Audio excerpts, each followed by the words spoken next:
Froch-Kessler, fighting in his homeland, is looking to rebound from his loss to Andre Ward and his WBA world title. His status in this tournament and maybe his career hanging in the balance. And for Mikkel Kessler, making the walk to the ring amidst his home crowd and this adulation, but for the first time, as you look at Jimmy Montoya behind him, for the first time ever in his boxing career without Richard Olson, who started him training when he was only 13 years of age. A different situation for him. Yes, it is, Al. But it's this type of last-minute confidence that Mikkel Kessler may need in order to win these earlier rounds. But he still has to channel even this energy and stay mentally focused on the job at hand. And in Kessler's case, he's not an emotional fighter. He's a technical fighter, so he has to find a way to use that, but not let it take him out of his game. And an important moment for him, to be sure, coming into this arena. And for Mikkel Kessler, he told us that the reason he's looking forward to fighting Carl Froch, unlike Ward, he knows that Froch is going to be there. Yes, he will be right there. He doesn't bring those intangibles that really gives Mikkel Kessler fits, speed, quickness, foot speed. Froch will be there for him to hit, and I think it's going to be an incredible fight. So Mikkel Kessler enters the ring, looking to redeem himself after what he calls the poorest showing of his career against Andre Ward. Al, he was slow. He couldn't figure out the timing of the quicker Andre Ward, and it showed. It did indeed, and at age 30, he understands how important this is and drinking in the adulation of the crowd in Herning. Mikkel Kessler in the ring.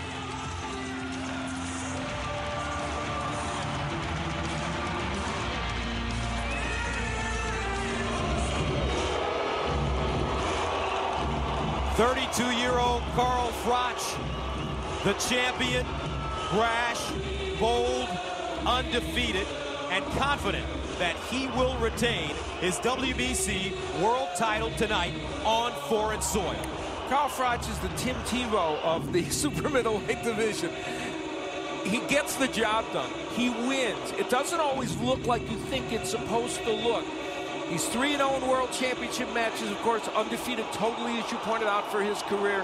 He only knows how to win, and he thinks he's vastly underrated, and of course, he is, as you said, just a little confident. And when you look at his face, you can tell that he's locked in. I mean, he embraces this villain type of image. I mean, only it can work for a guy like Carl Froch. Carl Froch telling us that he wants to start fast. He plans on going out there, establishing his jab to set up the right hand, and by the 8th or 9th round, walk away with the KO of the former champion. So with all that in mind, let's take a look at the tail of the tape. And this tail of the tape is really intriguing because as we take a look at it, the fact of the matter is that the reach advantage for Carl Froch could become very important if he can get his jabs going, especially the double jabs. A look at the rules: no standing 8, no 3 knockdown rule, of course. Only the referee can stop the fight. Cannot be saved by the bell in any round. And after 4 rounds, if there's an accidental clash of heads, they would go to the scorecards. Ladies and gentlemen, good evening and welcome. Mina damer och herrar, god afton och hjärtelig välkommen. Ladies and gentlemen, to this MCH Herning in Denmark for the featured bout of the evening, brought to you by Team Sauerland in association with Hennessy Sports, Viasat, and Showtime. This bout is sanctioned by the World Boxing Council, the President Jose Sulaiman, Supervisor Bob Logist, along with the Danish Boxing Commission. The chairman is Jesper Jensen. Timekeepers tonight, Knud Rendbeck and Ulla Gardbo, and our 3 judges scoring the bout from ringside. From Italy, Guido Cavalletti. From Belgium, Roger Tillman. And also from Belgium, Daniel Vanderveel. Introducing our 3rd man to the ring, our referee in charge, hailing from Canada, Michael Griffin. All right, fans, here we go with the main event of the evening. It's the Super 6 World Boxing Classic. It's 12 rounds of action scheduled for the WBC Super Middleweight Championship of the World. And now, ladies and gentlemen in attendance and boxing fans joining us around the world, live from Herning, Denmark, it's showtime!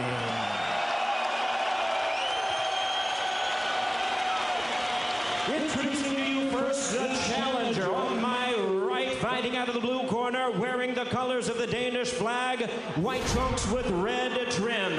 Fighting out of Copenhagen, Denmark, he weighed in at 75.8 kilos or 167 pounds. With a record of 42 wins, 2 losses. He has 32 wins coming by way of knockout. Tonight in his 11th straight world title appearance, here is the 2-time world champion, boxing's popular pride of Denmark, known as the Viking Warrior, introducing Froch-Kessler.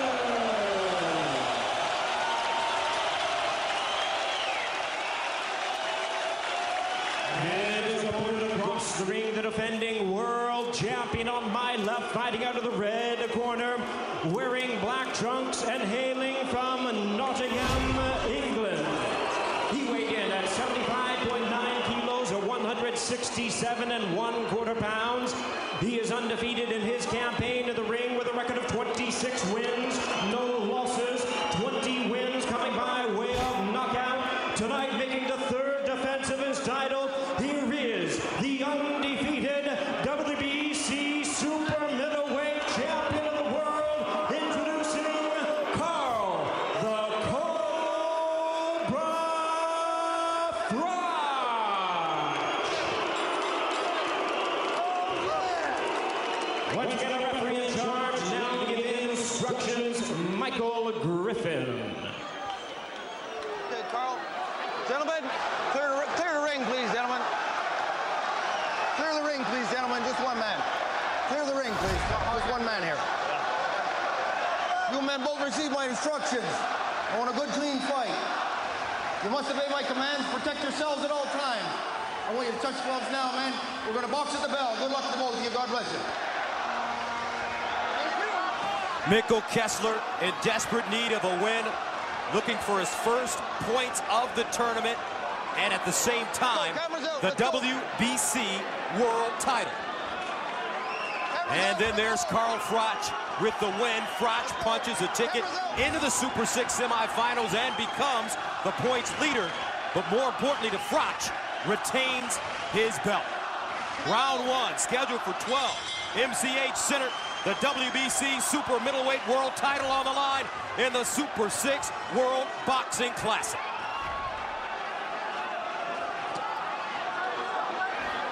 Carl Froch made the point to us that it's very important for him to get off to a good start in this fight. He says he's got to get Kessler's respect and get on the scoreboard, if you will, early. What is the Montoya effect at? Jimmy Montoya is a great motivator, and throughout the fight that may have some impact on Kessler. And he feels he is simply going to get out of Kessler. He said, I'm not going to change his style. I'm going to get out of him what's already in him, but he has not shown in recent fights. And Antonio, Kessler's camp saying that in his fight against Andre Ward, there was no plan B, but now there's a plan A, B, C, and maybe even D. Yes, and you can see the difference in opponents. I mean, Andre Dirrell was everywhere, giving him head movement, giving him feints, and those are the things that confuse Kessler. Right here, they're toe-to-toe. He's the one that's been the aggressor, and he's pressing Froch back. He don't have to look for Froch. He's going to be right there. This is going to be a great fight tonight, gentlemen. That's right, Andre Ward giving Kessler all kinds of problems with his speed and quickness. You know, and Froch has landed some very good right hands already as Kessler presses forward. Remember, Kessler's by nature a counterpuncher, and Froch told us he thought he could box a little bit against Kessler. In some respects, he's doing that early in this fight. Froch with that left hand all the way down below his waist. Very confident in his defensive skills as well. He told us that because of his unorthodox style of fighting, he isn't the classic European fighter, and that's going to be a huge advantage for him tonight against Kessler. He's moving more right now, Froch is, and it's Kessler coming forward. Both men desperate to establish their jab early, and both have tried to do it. Yeah, we see Kessler throw a couple double jabs. I think that double jab would be his ticket tonight. Froch wants to get out to a fast pace. He wants to take Kessler's confidence away. He knows that psychologically, Kessler, if he gets in trouble, will start to think about the fight against Andre Ward in Oakland, California. Only 2 losses in this former champion's entire career, and Froch right now starting to pick him apart.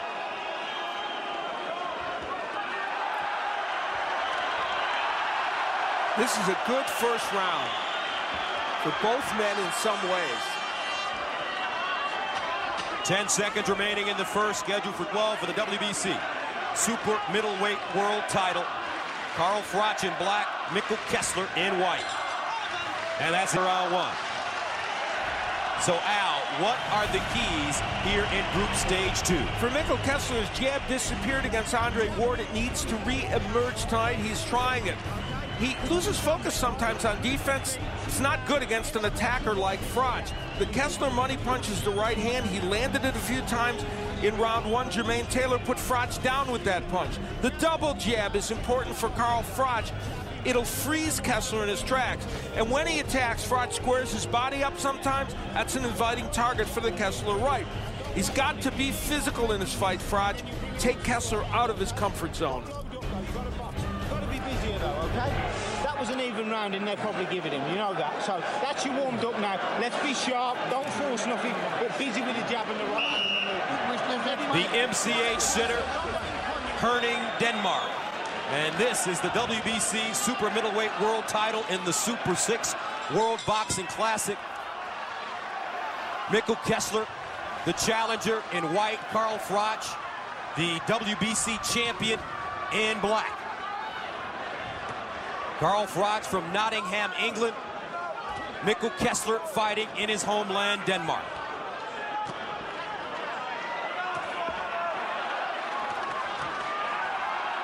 Now Kessler off to a little quicker beginning to start the second round. He's been using his jab, going to the midsection.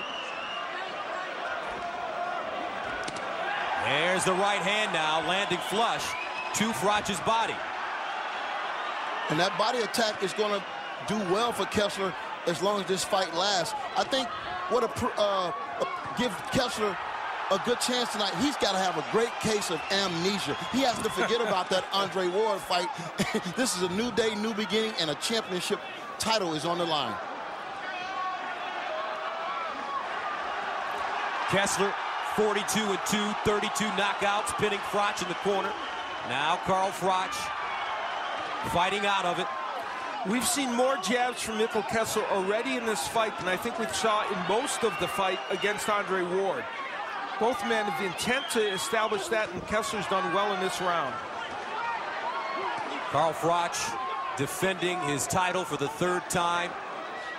He defended it brilliantly against Jermaine Taylor on the road in Connecticut.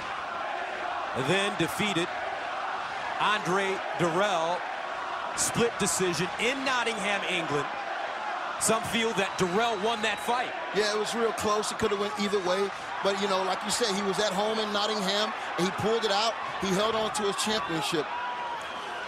This fight has an interesting dynamic here in these first 2 rounds. It's Froch constantly moving and going backward, and Kessler attacking, and both men are landing significant punches. Yes, the jab serving both fighters well. But what it seems like to me with Kessler is that he's been very aggressive right now. He's putting the pressure on Froch.